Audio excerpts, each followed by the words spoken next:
Assalamu alaikum, hürmetli görürmenler. Ben kardeşimden Nebice Allah. Bugünkü söhbet programımızga Avustralya'da yaşayotgan Ferhat Ahmet kardeşimizni teklif kıldık. Bugün meblağ siliş hakkında söhbet işimiz. Hazır ben Ferhat kardeşimizni ekrana teklif kılıma. Assalamu alaikum, Ferhatca kadar akavalınız. Yaxşı, ve aleykümselam. Nebice qanday qılınız, yaxşımı? Yaxşı. Evvel görürmenlerge özünüzü bir kısıkça dönüştürüp koysanız, sizni bir yıkıda tanımak. Buldu. Kanalınızda teklifiniz köp rahmet. Benim ismim Ferhat. Şu Avustralya'da yaşattım 10 yıldan iş aldı. Özüm baştan ahırı şu gimnastikden ders verip gelgen. Qo'shimcha şu iqtisodlarga qiziqib, yaqinda şu yaxshi xabarlar bo'layotganki, qarindoshlar bilan o'rtoqlashaylik deb şu YouTube kanalidan birini ochdim. Qarindoshlarimiz qaysi bo'lib qoladi deb. Hozircha hali yaxshi ketyapti deb o'ylayman.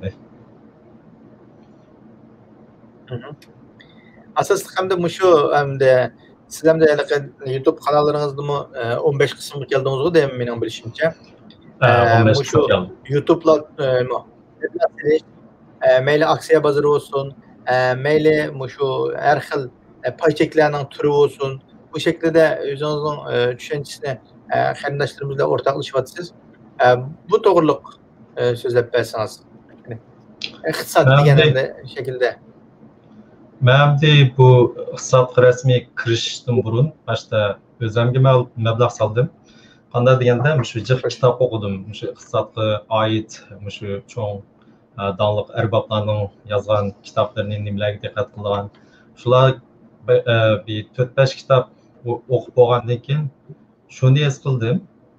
Bularning kallasida iqtisodda mablag' silishda eng unumlik mablag' silish bo'lsa shu paychek bozori, paychek mablag' silish. Chunki paychekniki nimasida kendi şirket var. Şirketniki qiymati var. Qiymatiniki şirketning o'zining mahsulotlari var. Bu şirketning o'zida mushtaq eng yaramli, bilimli odamlar var.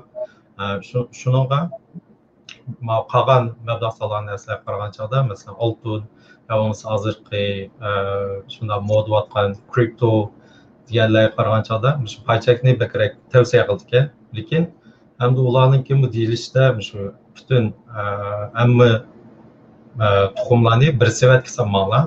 Hamma mablag'ni paychakka savatmanglar. Amalda necha bo'lib jiqroqni shu paychakka silib, ondan ozroqni oltin shu xatardan qochirish uchun. Agar o'zinglar yana qiziqsanglar, shu oz nisbatda men shuni tavsiya qilaman. Az nisbatda shu kriptoga shu biz mavhum pul deymiz va hozir yangi chiqayotgan shifrli pulni deb qo'yamiz. Shunaqa az salsanlar ya bo'lsa, masalan Warren Buffett hozircha kriptoga chiqib boqmagan. Shunday yerlar bor. Meniki o chiqroq tavsiya qilganim shu paychek bozori. Paychek bozorida hamda kirishdan burun paychek o'ynamoq cho'g'a adam nimalarni hozirlash kerak o'zida. Siz ham dedingiz men paychek nima qilishdan burun jiq kitob o'qidim dedingiz, mushu doiradagi bilimlarni egalladim dedingiz. Shularla bo'lish kerakmi yoki undan boshqa hozirlash tegishli bir shartlari bormi sizcha? Endi meniki tavsiya qilganim birinchisi bo'lsa shu kitob o'qish. Bunda başta o'ziniki jiq xatarlardan qochirib oladi. Başta kitob o'qisa. Geçmeli. Şu ben şunu tavsiye etmem, lekin yana jiq qarindoshlarimiz kitoblarni o'qib olmaydi. Shunga men hozir nimani o'ylashyapman qonimda. Shu iqtisod kitoblarini bir kitobmi uzun bo'lganki, amalda bir 15 minutga qisqartib, qonimda keyin fursat bo'lsa shuni o'qib olsam, nimalarga diqqat qilganini. Birinchisi shu, undan keyin meni tavsiya qilganim, butun mablag'ingiz, masalan, yiningizda bir ozroq pul yig'ib qo'ygan bo'lsangiz, u pulning hammasini mablag' solmay 20%ni siling. Ondan cho'qim uyingiz, bundaq arjatlardan mablag'ingiz yaxshi bo'lsin shu iqtisodiyotdagi nimalarimiz. Eng yaxshisi uyingiz bo'lsa yaxshi. Ondan mening tavsiya qilganim Hargizmi qarz ilib mablag' solmang. Bu yaxshi emas. Degandek, mushu talablarni talab qildi. Andan keyin birinchili bakmu xatarlik o'ylamay, meniki mushu qonunimda tavsiya qilgan yerlar bor. Mushu qurilma yasash, mushu mablag'niki qurilmasini mushtaq birinchili sel mudofaa qilib yasash. Mushu qimmat bog'liq shirkatlarga, koni shirkatlarga chiqroq mablag' silib, mana yangidan ko'tarilayotgan kelgusi yaxshi, masalan, Tesla'niki hozir shunday kelgusi yaxshi bo'ldi, lekin bunday shirkatlarniki xatirimi cho'ng. Bundalarga azroq silib degandek yaxshiroq bunda qurilma yasash degandek mushtabash bo'ldi deb qarayman. Siz bir necha nuqtani tushundim bu gapingizdan. Birinchisi siz dedingiz, agar mushu sohaga qiziqmoqchi bo'lsa, mushu sohada kitoblarni ko'ring dedingiz. Hattoki siz bu qonunimda mushu kitoblarni insonlar ko'rib bo'lmaydi-ki, men bir 15-20 minutlik qilib mushu kitoblarning muhim mazmunlari to'g'risida o'rtoqlashib beray dedingiz. Hamda nurg'un insonlarimizda, shaxsan men boshlab, hammamizda ingliz saviyamiz yomon yo'q deyarlik bu bir. Ikkinchisi, bizning Uyg'urcha iqtisod to'g'riliq kitoblar nihoyatda yo'q deyarlik desak bo'ladi. Bir başkan onun dair kitaplarda hazırki mushu baza egiligiga nisbatan materiallarımız kamçıl demekçi Uyg'urchada.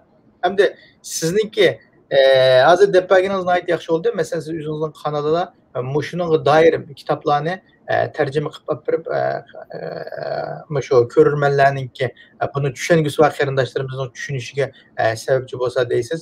Demakchi o'g'limiz mushu sohaga kirmoqchi bo'lgan, mayli paycheck oynasın ve başka şu pul muamele işleri bilen kısım bunu çokum düşünüp şunun nispeten bir düşünce mükemmel bolganda anan dikin kırsı yaxşı degan tavsiyani qildingiz. Doğru. Yani başta çokum sabırchan bo'lish kerak. Bu sahada çokum sabırchan bo'lish kerak. Şu Warren Buffett bunda dedi. Bu baza şu sabırsiz adamlarning pulini sabırchan adamlarga beradigan baza dedi. Şunuga Hem de bir yerde bir mesele var.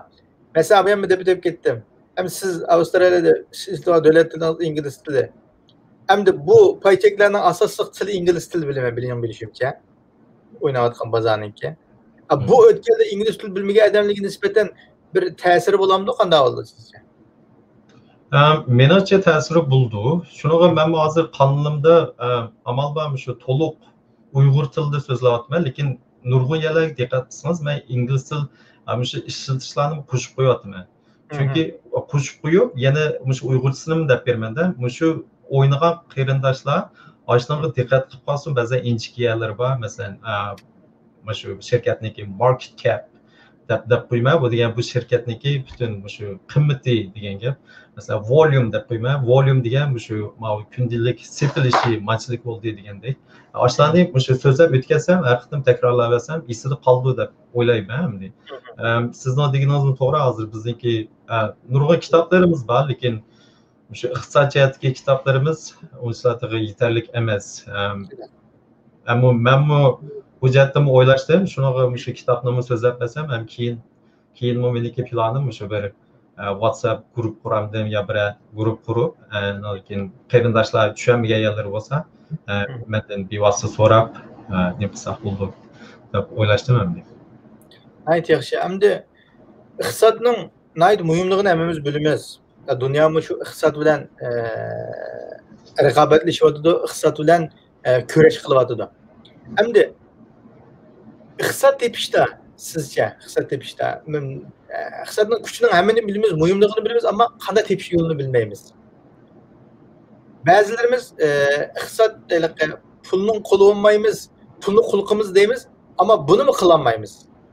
Bu nuqtada siz qanday bir taklif berasiz? Endi shu hozir shunday yaxshi savol bo'ldi. Shu payt kelyapti hozirchi, shu Amerikami Federatsiya bankasi nurg'un pullarni besib qo'yapti. Shunaqa hozir pulniki qimmati qolmaydi. Yaqinda shu Warren Buffettni ziyorat qilgan chog'da shu Amerikaniki Federatsiya bankasiniki pul besishi qanday qaraysa degan chog'da, agar shunday davomli besiversa, bu paychak bozoridagi paychaklarning ba'zi shunchalik azon desanglar bo'ldi deydi. Shunaqa hozir pulni saqlamanglar, pul degan axlat dedi endi bunda deb qo'ydim. Pul degan axlat, pulni saqlamanglar, bu mablag' solishning yana bir xatarlik turi nima degan chog'da mablag' sanmaslik, hech qanday narsaga mablag' sanmaslik. Lekin unda deganim bu kiriblar qalam mablag' salsaqmi bo'lmaydi. Yaxshi o'zingiz yaxshi ko'rgan bir shirkatni tanlab, masalan, men nurg'un shirkatlarni tavsiya qilyapman. Hem tanlashlarni beryapman. Men o'xshash shirkatlardan, o'xshash qimmatbaho shirkatlardan 10 ni beryapman. Shuning ichidan siz biz Uyg'urlarga, biz musulmonlarga loyiq qaysi shirkatni yaxshi ko'rsangiz, o'zingiz tanlab, shu yaxshi shirkatniki oldikayni men tushundirmay, o'zingizni izlanib boqsiz. Kelgusi bor 10-20 yilgacha hech qanday o'lib tushmaydigan, masalan, Alma shirkat, Amazon degandek mesela küçük şirketlarni o'zingizning qurilmasiga kirgizib, mablag' solsangiz bo'ldi deymanmi. Hamda bizning balkim men hamda ma atrofimizda bizning ma Shvetsiya tarafda o'ynayotganini bilmayman. Ama Türkiye'deki qarindoshlarimizni biz biladigan qarindoshlarimizni o'ynayotganligini bilmayman-ku.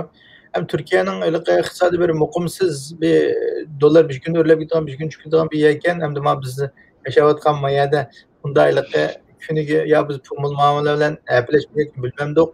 Ama belki Türkiye'nin davalığı yok hem de biz Şvetsiyada. Aşındarak bir yeldi mi hem de bazı qarindoshlarimiz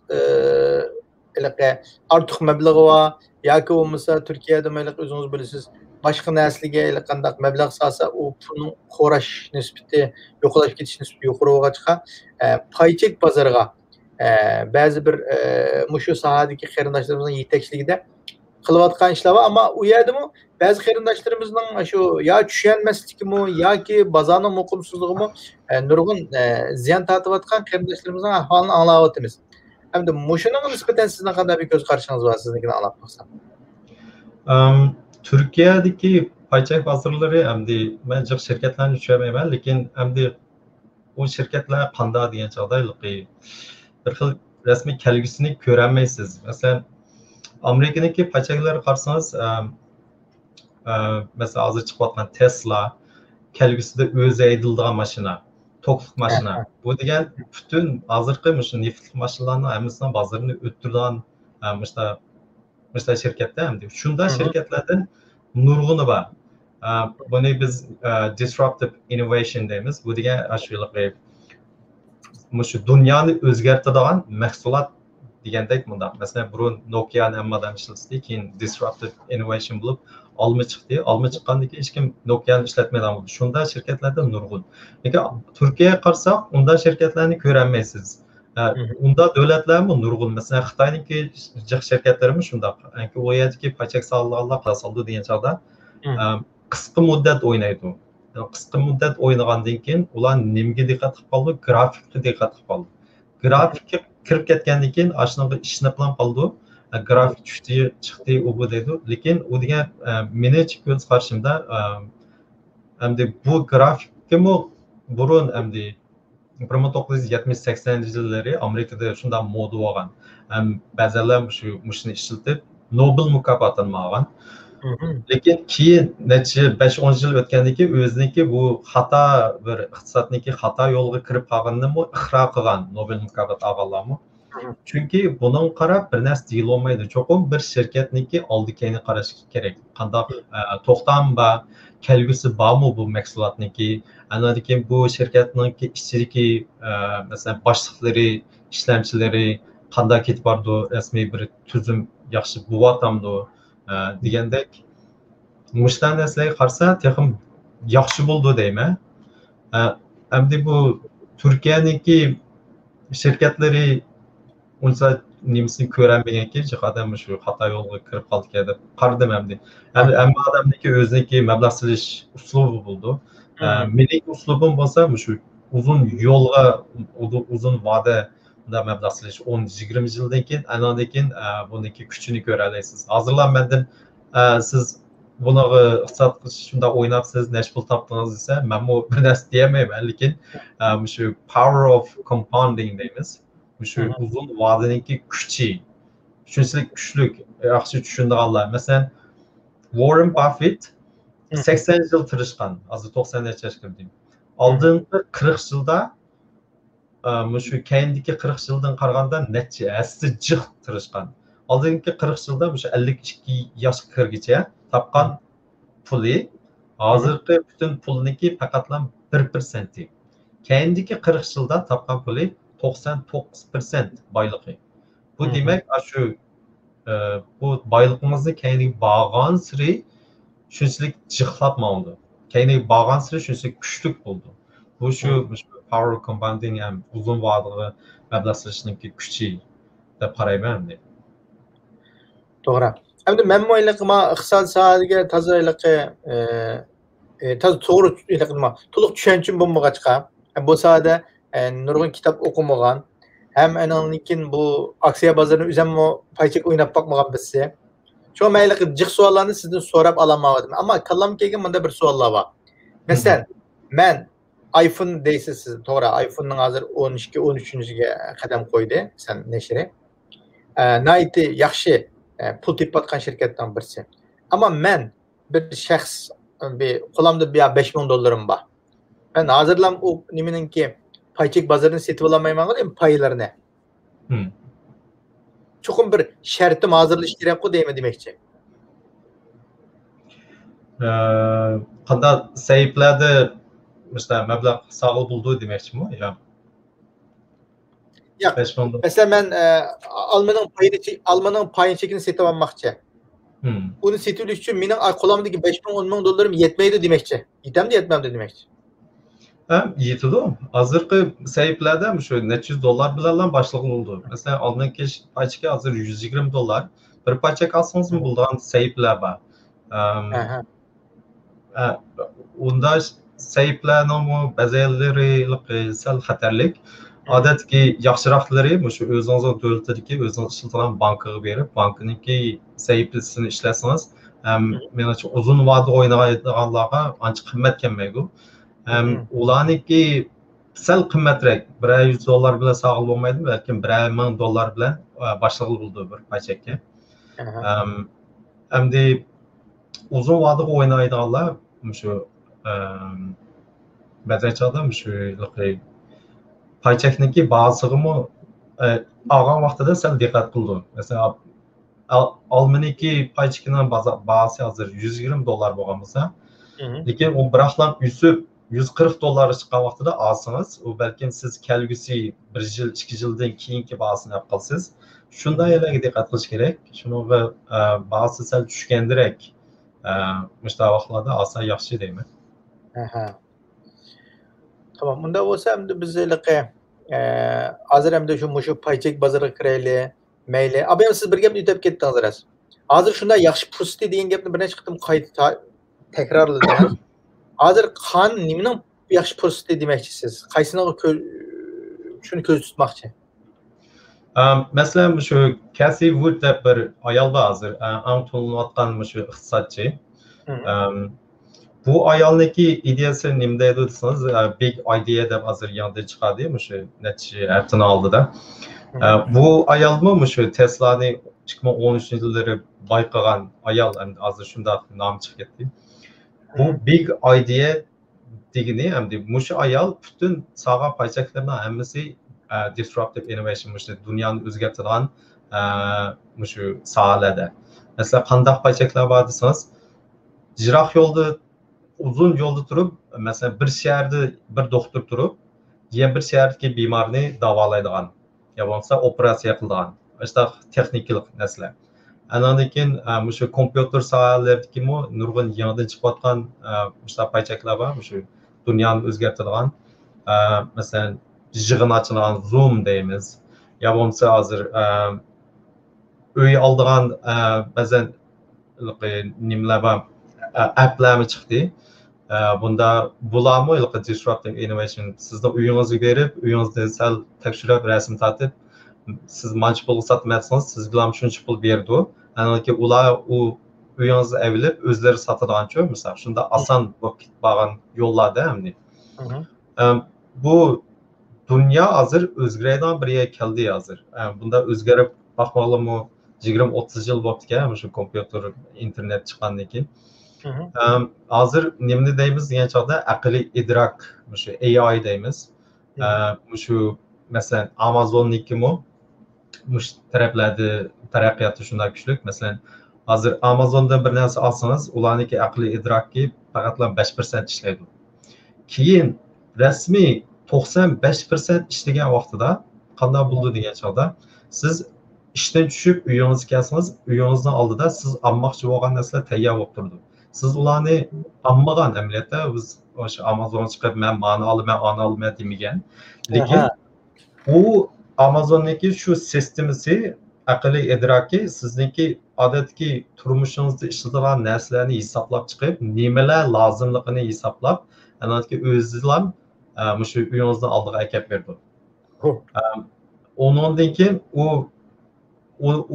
xato bo'lib qolgan bo'lsa, masalan 95% shunchalik hisoblab chiqa oladi dedim. Agar 5% xato bo'lib qolsa, bu narsalarni o'z pul to'lab ekitadi. Hozir u narsalar teqib pishmag'achqa, hozir faqat 5% bilan qila oladigan bo'lg'achqa, u bunday qilsa hozir men degandek hamma narsaga jiq pul to'laydi, qaytirib akilgan uchun. Shuning o'rnida yerlarga teqib pishmadi. Ham bu aqliy idrok degan shunchalik kuchli narsa. Ham bu cho'ng shirkatlar bir-birisi bilan shunchalik cho'ng raqobatda hozir. Google deydi, Tesla deydi, Apple deydi. Mushlamisi qaysi birinchi bo'lib mush aqliy idrokniki sohasiga kirib olsa, keyingi oldida keyingi yo'llar bo'lgan chog'da mangu oldida menib qilishi mumkin. Qolganlari shunchalik yetolmaydigan yerga yetib qoldi. Birisi birinchi qadamni bosib olsalar, chunki u aqliy idrok degan o'zini o'zi o'gitib, o'zini o'zi taraqqiy qilgan narsa. U odam uni kontrol qilib, odam uni taraqqiy qilmaydi. Kompüter o'zini taraqqiy qildirgan narsa. Bu hozir siz so'zlayotgan bu tasavvur hozir siz egallagan ma'lumotlarni qancha yildan keyin amaliy turmushimizga keladi? Bu Casey Woodniki nimasida Big Idea'niki deyilishida 15 yildan 20 yilgacha deb qaralmoqda. Shunga hozirgi sog'an paychaklarimi shu 15 yildan 20 yilgacha ta'sir qilib bo'ldi deb aşılagan mablag' soldi. Hozir bu mablag' solgan paychaklarniki qiymati 2 trilyon dollar. Mush 15 yil 20 yildan keyin 30 trilyondan ishib ketadi deb qaralmoqda hozir. Aha. Demak, endi men ulkan bir material kelgandim, uni da hozirgi ishlatayotgan yanfillarimizningki qanday qilib qo'limizga sho'li tushadigan, hozirgidek ko'tarib yurmay, bir shaklda nur shaklida alatda bo'lganligini uni o'qiganda 10 yildan keyin yanfillarimizning ahvoli shunday bo'ladi debchi. Demak, hozir siz degandek idrok masalasiga nisbatan keyingi taraqqiyotimizda u masalan shunda biz olmoqchi bo'lgan biz o'ylamagan narsani haq boshqalar hisoblab shirkatlar biz oldimizga akib begidek ish bo'lsa, undan so'ng taraqqiyotlar yomon ishtiqlab ketganda yetishmay qolgandek turamdik nima ekan biz. Shu odamlar bular ishlamaydi, masalan biz Uyg'urlar hamda jihnasini bilmaymiz, lekin mush bildiganlarmi texi hozir ishlamaydi. Hozir biz u yerga kam bo'ldik texi o'sha chaqchaqyapsa deb degandek. Hamda hozir nimaga qaraydi degan chog'da shu 5G telefonniki surati bormi 5G. Shunga qaraydi, chunki bu surat u yerga yetmasa buni taraqqiy qila olmaydi. Shunga hamma davlatlarda shu 5G isilib ishtik taraqqiy qildi degandek raqobatlar bo'lib ketgani shu bo'ltini yoqi. Amerika, Xitoyning savdo urushlari degandekchi. Huawei lekin hozir buni keyniga suryapti. Chunki yana bular hal qilingan nurg'un masalalar bor. Chunki agar buni hozirlam qilsami 2023-24larlam asosda taraqqiy qilishga boshlab bo'lalaydi. Lekin hozir 2028ga suryapti, lekin chunki hozir oldiga kelayotgan nurg'un masalalar bor. Masalan, men abay degandek bir shirkat shunchalik kuchli bo'lib ketsa, balkim bir hukumatni boshqara oladigan yerga yetadi. Mush bizning Avstraliyada yaqinda bir nim bo'ldi, shu xabarlarniki nimasidan Facebook bilan Google'ga mushtaq bir nimba deyim. Sizlar bunda qalayimxon xabarlarni basanlar bo'lmaydi. Bizlarning xabarlarni ishlasanglar, bizlarga pul to'lashinglar kerak degan vaqtda Facebook bilan Google chiqiblar biz unda olsa sizlarning davlatdan chiqdimiz deblam udulan dedi. Shunchalik ilqi kuchli ko'psizda hamdi. Aha. Facebook bilan Google mu hozirmi shunchalik kuchli kelgusida texnik kuchli ko'p kelsa bu hukumatda mu kuchli ko'psiz. Balki butun shu insonlarni bir şirket boshqurgan holatga yetib qilishi mumkin hamdi. Şu Trump üzü ayrım ben sosyal medya kurma deb şuna oturuşu da o. Shunda ayarlarım ba. Shunaqa bu nimni kayniga suratga yerimi shu. Uningdan boshqami yana nurg'un masalalar bor hozir. O'sha idrok vaqtida kelib qolsa qanday bo'lgan degandekchu. Hamda siz hamda mush pul muomala bilan biraz nima qilyapsiz, izlanyapsiz, tadqiq qilyapsiz o'zingiz. Mush to'g'risida bizning pul muomalamni keyingi taraqqiyotimiz pul muomalada qanday bo'ladi? Bizlar Uyg'ur toplumi, jamiyati nimalarga diqqat qilsak bo'ladi, nimalarga mablag' solsak bo'ladi deb qaraysiz? Hamdi mushu pul muomala kelgan chog'da, mushu iqtisod kelgan chog'da biz yana jihnasini tushunmaymiz. Masalan, mening tushunganlarim shunchalik asosiy narsa amaliyotda butun dunyodagi nurg'un kanallarni, iqtisod kanallarini hammasini ko'rib baxtim. Chet ellarda hammasi shunday tushunadigan odamlar, masalan, mushu arablardan tortibmi nurg'un narsalarni tushungan hozir. Mushu iqtisod kanal u bularni asla degan necha million odamlar erishirkan. Bu iqtisod degan bir mening kanal ichishimdagi maqsadim shu bizdan keyin vatan qurib qolsak, davlatga jiq foydasini olib keladigan bilimchi bu hamdi. Bir davlatni shuning bilan kontrol qiladi. Bir bu iqtisodni tushunmasak, boshqa davlatlarga jiq ziyon tortib qolamiz. Boshqa bu davlatlar bizdan foydalanib qoldi. Bizda jiq manbalar, tabiiy manbalar jiq bo'lgandan keyin boshqa jiq davlatlarni ko'rdik-ku. Venezuelada shu Amerikaning Tiko buni o'ynab ketadigan hech qanday pul topolmaylar, o'z-o'zidan manbalarni muhtirayotganlar hisob qildi. Men bu o'rganyaptim. Men shu kanalni ochgan yoqi haqqa tushuntirish uchun cho'qim o'zingizni texnik bakrak tushunishingiz kerak. Shunga men menga buncha foydasi bo'lyapti. Endi mablag' solishlarda nimaga mablag' solamiz degan chog'da shu yaqinda men Ray Dalioniki bir ziyoratini ko'rdim.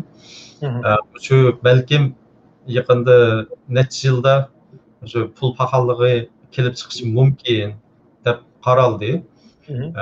Ray Dalio shu 1994-yili shu pul paxalligi bo'lib qilish mumkin degan chog'da 6 yildan keyin 2000-yili rasmiy bir cho'ng krizis bo'lgan Amerikaniki paychiqlar.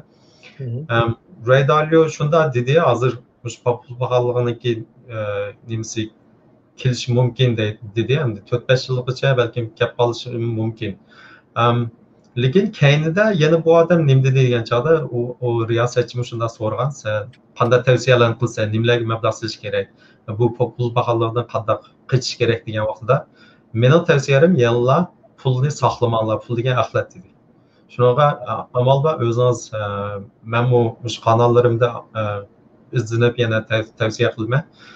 Shu bexatarsiz o'zimizga loyiq shirkatlarni tepib shunaqa mablag' solsak yaxshiroq bo'ladi deb qarayman. Endi bu deganim butun pulni hammasini silib o'tishmi emas, balkim boshqa narsalarga, boshqa sohalarga, masalan, oltin degandek narsalarga qarashimiz kerak menimcha. Endi bizda Uyg'urlarda bir nima bor, almisaqda biz diqqat qilib kelgan bir nuqta bor. Yeydigan qo'ziq deydi-ku. Yeydigan qo'ziq deb vatanda chiq ya ilib sotganini ko'rdim, yaga mablag' silib, bino uy silib qolganini. Ma chetga chiqqandan keyin bular mana Turkiyada bizmi sapaqtoq uy mulkchilikchi. Uyning beshigini ilib olgan bo'ldik, keyin sotgan bo'ldik degandek-ku. Endi qo'lida puli bor insonlarimiz, endi bu baho o'rlab ketsa-mi, uyni ish bo'lmagan ijara berib, ijaradan pulni topa olamiz deb uy mulk soldigan ish. Siz bunga qanday qaraysiz? Bu uy mulkchilik ishlari. Menimcha hozir uy mulkka mablag' solsak bo'ldi. Men shu oldirablam 7-qismdan Instagram so'zlagan shu hozir uy mulkka mablag' solganlar yaxshi payti deblam. Keyingi so'z o'tmaydi. Chunki hozir ömürlüklerimi hazır öyle atıdı. Emniyeti görüyoruz. Amerika'da mı 30-40%, 50% öyle atıdı. Bizden bu şu Avustralya'da mı 10% öyle yapmalı, 12%, 15% görüyoruz. 15% diye biz adette şunda yukarı örülgen vaxtı gördük. Lekin hazır qarsanız bu virusniki ta'siri tugmadi. Hech qanday davlatlar chegaralarni ochmadi. Rasmiy ichib qolgan chog'da sayohatchilar, ishlamchilar, o'quvchilar kirgan vaqtida u uy texmi qis bo'ldi u chog'da. U chog'da uyniki bahasi texmi o'rlaydi. Shu ijaraga olgan bog'larmi shunchalik o'rlaydi. Shunaqa menimcha hozirgi 3-4 yilgacha uyga mablag' solsa bo'ldi deb qarayman. Siz endi Turkiyaning nimasini toza yaxshi kuzatmadingiz yaxshi masalan Turkiyada o'zingiz yashamagancha. Hem Türkiye'de bizim aylık sahanımız biraz köpürek yani başka devletlere qaraganda. Başka devletlerde biz asaslık hem de bu şeyde ya işleyimiz ya ki uşak şek ticaret kılımız. Hem de Türkiye'de asas xeyrindaşlarımız merkezlik şu İstanbul'a merkezleşken bir yerlerde xeyrindaşlarımız ne edecek? O yerden de yani bir nersem dedik ama şu zavod karxana içi vatkan xeyrindaşlarımız ne edecek yaşlılar. Mesela memnun bildiğim jip ishlab chiqargan korxonalar, rezing ishlab chiqargan, raq ishlab chiqargan degandekchi. Mesela korxonalarni pay qo'shash shaklida mablag' silish orqali shundaq sanoat bazi shaklida harakat qilayotgan shundaq korxonalarni, zavodlarni bino qilayotgan qarindoshlarimizni ko'ryapmiz. Siz bularning mablag' silish turiga qanday qaraysiz? Bu shakldagi tijorat shakliga. Menimcha bu shunda yaxshi ish bo'ldi. Ben şunda dikkat qilib baktım, emniyetim şu Türkiye'deki Uygurlarımız, qarindoshlarimiz şunda tirishchan emniyetde. Ben bu ko'ryapman şu Instagram mobillarda har xil o'ziniki savdolarni qilayotgan, kitob sotayotgan, atlas, shu qochqucha har xil narsalarni. Emniyetde mushlarni bu emniyetde biz bu qila olamiz. Shu Turkiyadagi qarindoshlarimiz shunda yaxshi ko'ribdi. Mushta o'zi tushunadigan odam shu o'zi ham tirishchan yaxshi ketib qolgan shirkat ishonchlik bo'lsa nima uchun mablag' solmaymiz? Mablag' solsak bo'ldi, ular pay qo'shib degandek.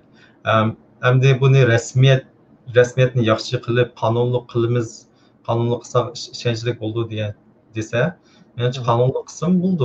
Menimcha ta'sis emas hukumatniki nimasida. Türkiye'deki nimalarni tushunmayotganman, lekin Yevropaniki sistemasi bo'lganki, menimcha bo'ldi deb qarayman.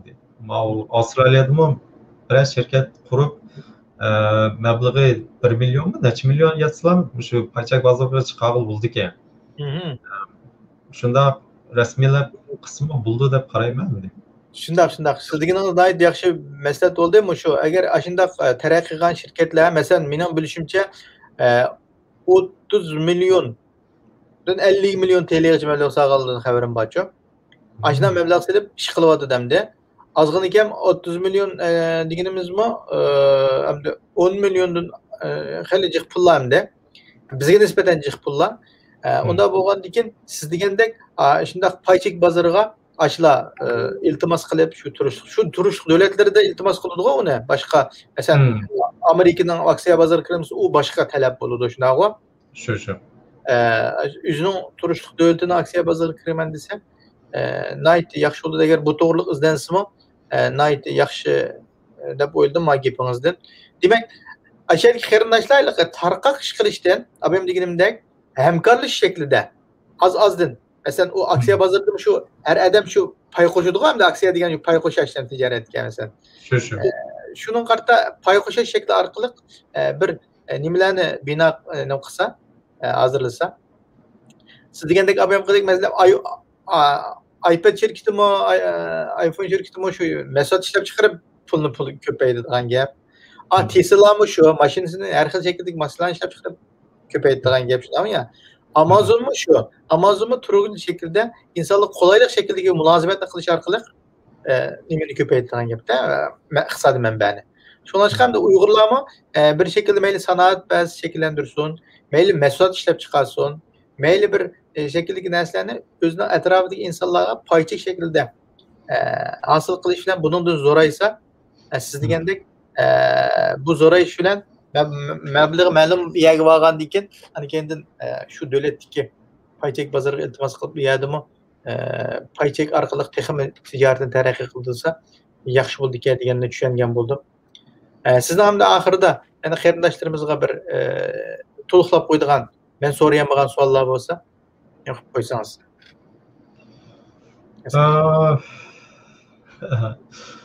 Nim so'rsam bo'lar. Ishqilib mablag' solgan chog'da savrchan bo'lish kerak. Andan keyin cho'qim shu qurilma yasash kerak. Har sohalarga shu uyniki, oltinniki yoki paychaklargami. Andan keyin shu ba'zan masalan shu Turkiyada mablag' solgan chog'da ularnikimi jiq sistemlari texi qonunliq sistemlar yetilmagachga sen ba'zan hikoyalarni anglab qoldim shu yo'lqa. Ba'zan cho'ng boylar yapon shirkatlar bir xil xabarlarni berirkan. Xabarlarni berib, ma shirkatniki bunda mahsulotni chatoq chiqdi yo bo'lsa ma paychakka cho'kdi degandan keyin hammadan sat bo'lgandan keyin bu paychak tushdi ekan. Tushgandan keyin bu odamlar, bu shirkatlar bu paychaklarni qaytadan sotib oldi ekan. Shunday qilib pay topdi ekan. Bunda ish amaliyotda Amerikalar bo'lsa bu qonun xilofchi.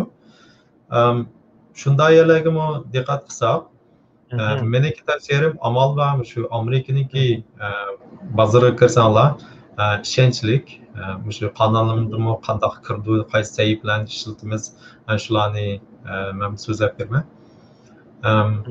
Andan keyin menikimi planim kelgusida hozir bu menimcha yaxshi bo'lyapti, hamda texnik yaxshi bo'lib, natijadan keyin ko'rilmalar texnik jiq bo'lsa, mening tavsiyalarim shu meniki qonunlarni ko'rib o'zingizga foyda olib kelgan bo'lsa, agar rasmiy yiliga 10%, 15%, 20% dan foyda olib kelgan bo'lsa, yo bo'lmasa undan jiq bo'lsa, ozroq 1%ni chiqarib o'zimizniki shu davosiga, yo bo'lmasa tashkilotlarga, yo bo'lmasa mushtaq ojizlarga, yo bo'lmasa mushtaq tijorat obu quvvatqonlarga mablag'ini shirkatni texnik kuchlantirish uchun yordam qilsak.